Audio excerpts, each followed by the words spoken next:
What's up, you guys? It's Nick here from Nick's Taxes, here to talk about the highlights from the federal budget that was just released on Monday, April the 19th. This is going to be just a quick overview of the federal budget. Believe it or not, it's been more than 2 years since we've seen a budget, and this one is definitely a full one. The document is 739 pages, and it's full of literally billions of dollars in new spending.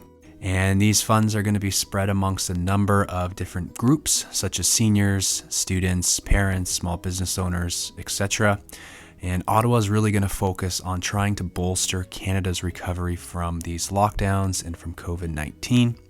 They're also going to look for life past the pandemic. Hopefully that's sooner than later. Right now, our deficit is about $354.2 billion, and it's estimated to fall to about $154.7 billion this fiscal year, and should continue to drop further in the years to come as the pandemic spending lessens over time, right? Which makes sense.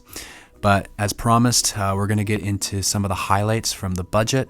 But before we get into it, if you're new to the channel, please consider subscribing. I make videos on personal tax, finance, investing. So if that's of interest to you, please consider subscribing, and don't be afraid to smash that thumbs up button. Really appreciate it. Helps my channel grow. But let's take a look at the budget highlights, and we'll start with childcare. Budget outlines literally tens of billions of dollars in federal subsidies for a national childcare program. It's a promise that the Liberal Party has made in some form or fashion since the early 1990s.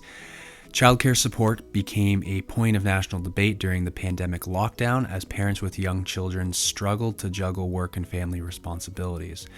In total, the government proposes spending as much as $30 billion over the next 5 years, and about $8.3 billion each year after that, to bring childcare fees down to as low as $10 a day by 2026.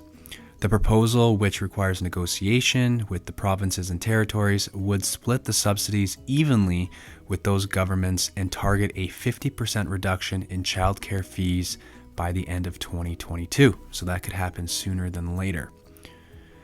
The next thing I want to talk about is the program extensions, and the federal government is planning to extend many of the pandemic relief programs to help businesses and workers. So as a part of that plan, the budget details the phase out of the Canada Emergency Wage Subsidy, which I've talked about in previous videos. That's a program that has been heavily criticized.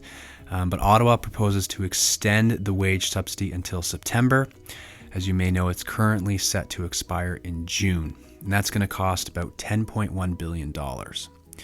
Starting July 4th, the subsidy rate will fall from its current maximum weekly benefit of $847 per employee. It's going to fall down to $226 in the final eligibility period. And only employers with revenue declines of more than 10% will qualify as of July 4th. So that is the wage subsidy. Separately, the federal government proposes to extend the Canada Emergency Rent Subsidy and lockdown support programs, extra rent support when companies are seriously affected by public health measures, and that's expected to extend until late September. The budget also plans to extend coverage for the underemployed in the Canada Recovery Benefits by 12 weeks for a total of 50 weeks, which we've talked about. Those additional weeks will be paid out the usual $500 weekly before tax, and then drop down to $300 per week for the remaining 8 weeks. So if they get that full 50-week extension, the income levels will drop. So be prepared and start looking for work. Also looking at some new COVID-19 supports. So beyond the current stimulus that we're seeing, the budget also outlines a series of health and social supports. The government proposes spending $3 billion over the next 5 years on Canada's hard-hit long-term care system. The funds would go to ensuring standards for long-term care are applied and permanent changes are made. So the budget proposes spending $257 million over the next 5 years on mental health services. It's another area that has come under heavy scrutiny during the pandemic. And those funds would go to developing new national mental health program standards, setting up services for communities that were hardest hit by COVID-19, and for trauma and post-traumatic stress disorder programs. They're also planning to look to allocate $375 million to Global Affairs Canada over the next year to fund Canada's international COVID-19 response. So that's to help other countries with COVID. Another topic is a hiring program. So Canada is trying to jumpstart the job recovery with a new program that offsets a portion of employers' labor costs. This is going to be called the Canada Recovery Hiring Program, or the CRHP. It's going to run from June 6th to November 20th and cover as much as 50% of pay increments to workers, either through higher wages, more hours for new hires. The program is estimated to cost about $595 million. This CRHP program is designed to work in conjunction with the Canada Emergency Wage Subsidy. Their qualifying periods will overlap while an employer's revenue declines, which are used to determine eligibility, along with the subsidy rates in the CEWS. They're going to be calculated the same way, and eligible employers would receive whichever subsidy is greater in value when you look at calculating both programs. Subsidy rates in the hiring program are held at 50% for the first 3 qualifying periods, eventually dropping to 20% by the 6th and final period. The budget has also said the labor market has mostly recovered from the pandemic. The number of employed Canadians is down roughly 300,000 or 1.5% from pre-pandemic levels, which sounds pretty good, but we'll see if those numbers change because some heavier restrictions across Canada have recently been implemented. The next thing I want to talk about is housing and real estate. So in the past, with certain budgets, the federal government has proposed a series of measures on housing. Although they're unlikely to, help the crazy activity and speculation that we've seen over the past year in terms of the housing market, Ottawa intends to implement an annual 1% tax on the value of residential real estate that is either vacant or underused and not owned by Canadians or permanent residents. So this would be non-resident owners of property. This would take effect January 1st, 2022. And the government has signaled such a vacancy tax for years, and it follows foreign buyers' taxes in both BC and Ontario. The move is estimated to bring in $700 million over the next 4 years, starting in 2022.